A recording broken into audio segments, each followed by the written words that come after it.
We're going to talk about something really important today: how to be kinder to yourself. And listen, this isn't about letting yourself off the hook or ignoring your responsibilities. This is about recognizing that you, my friend, are worthy of your own compassion. We're all human. We all stumble and fall, and sometimes we're our own harshest critics. But what if we treated ourselves with the same kindness and understanding that we offer to those we love? What if we acknowledged our imperfections with grace and embraced our vulnerabilities as opportunities for growth? Being kind to yourself reduces stress, increases self-esteem, and fosters a more positive, resilient mindset. It's about recognizing that you are enough, just as you are, flaws and all. This isn't always easy, especially in a world that often tells us we need to strive for perfection. But trust me, learning to be kind to yourself is a journey worth taking. So, take a deep breath, settle in, and let's explore this together. Let's face it, most of us have an inner critic that loves to remind us of our shortcomings. It's that voice in the back of your mind that whispers doubts, magnifies insecurities, and revels in your mistakes. But we're going to call this inner critic out for what it is: a bully. And just like any bully, it thrives on your silence. So the first step to being kinder to yourself is to identify when this inner critic is at work. What triggers these negative thoughts? Is it a certain situation, a specific person, or maybe even just a particular time of day?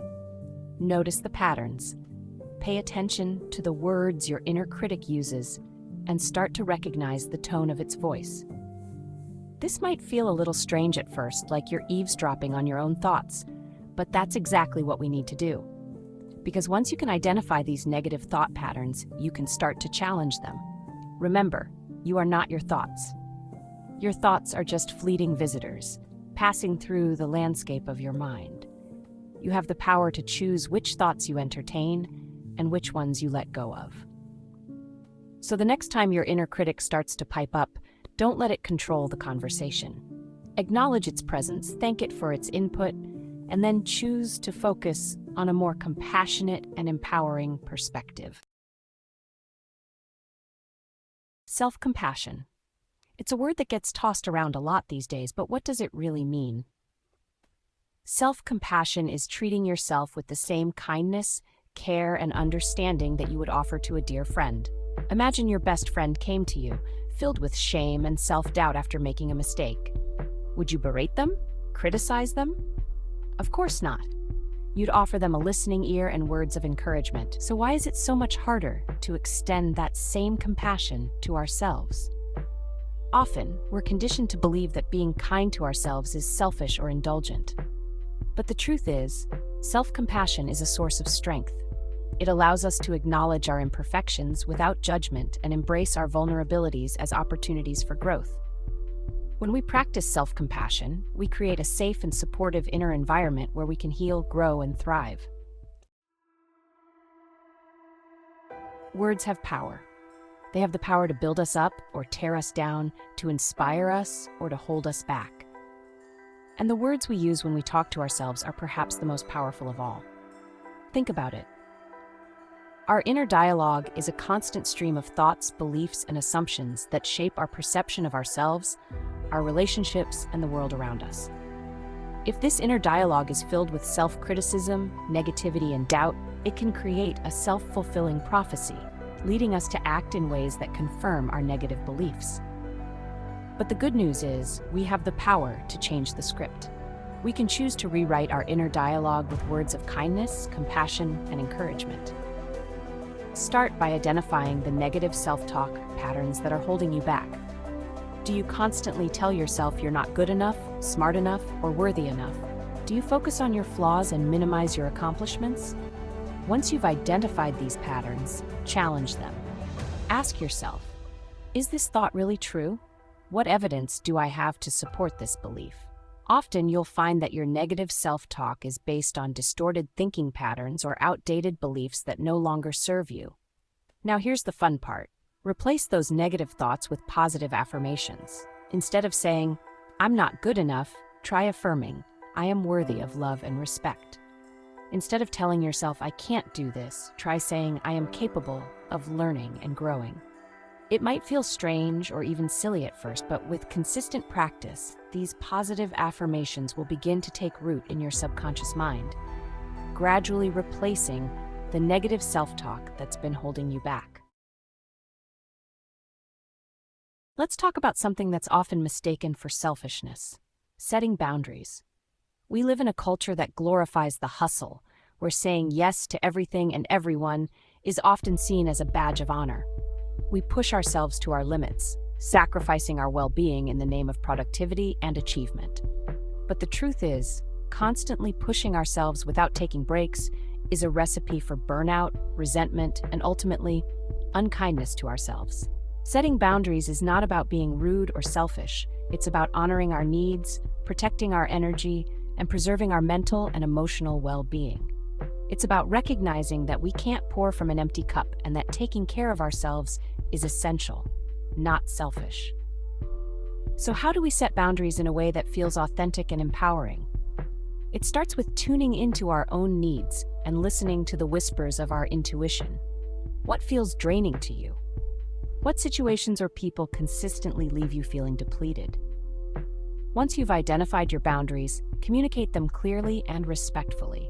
This might mean saying no to extra commitments, delegating tasks that overwhelm you, or even stepping away from relationships that no longer serve your highest good. Remember, saying no to something that doesn't align with your values or priorities is actually saying yes to yourself, your well-being, and your overall happiness. And just as important as setting boundaries is taking breaks. In our fast-paced world, it's easy to get caught up in the whirlwind of activity and forget to slow down, breathe, and simply be. Make time for activities that nourish your soul, whether it's reading a good book, spending time in nature, practicing yoga, or simply enjoying a quiet cup of tea. Let's be honest, most of us focus on our shortcomings and minimize our accomplishments. We're quick to point out our flaws, yet we often gloss over our successes. But what if we started celebrating our achievements, no matter how small? Celebrating our achievements isn't about arrogance. It's about acknowledging our efforts and progress. Recognize that every step forward, no matter how small, is a victory worth celebrating. Life is a journey, and it's in the small, everyday victories that we experience its richness. So how do we start celebrating? It starts with awareness. Pay attention to your accomplishments, even the small ones. Remember, you are worthy of celebration. Your efforts matter. Your progress deserves to be acknowledged. We've covered a lot of ground together, explored the depths of self-compassion, and uncovered the transformative power of being kind to ourselves. We've learned to silence our inner critics, embrace our imperfections, and rewrite our self-talk with words of kindness and encouragement. We've discovered the importance of setting boundaries, taking breaks, and celebrating our achievements, no matter how small.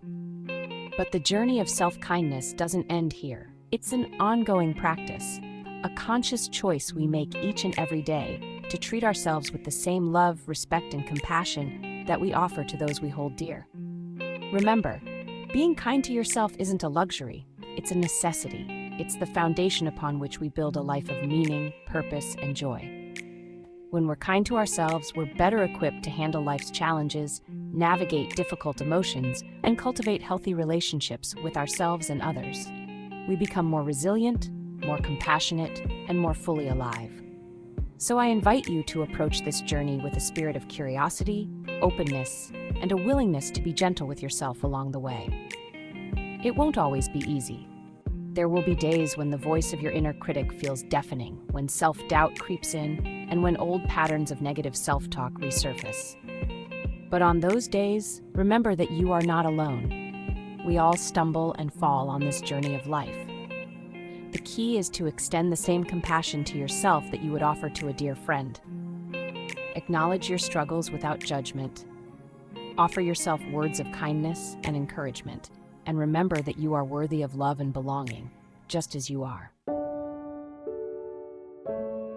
Being kind to yourself is not an overnight process, but every step you take towards self-compassion brings you closer to a balanced and happier life. The journey might be long and winding, but the destination is worth it. Remember, You are worthy of your own kindness. You are capable of incredible things, and you are not alone on this journey. What is one small act of kindness you can show yourself today? Share your thoughts in the comments below. I'd love to hear from you.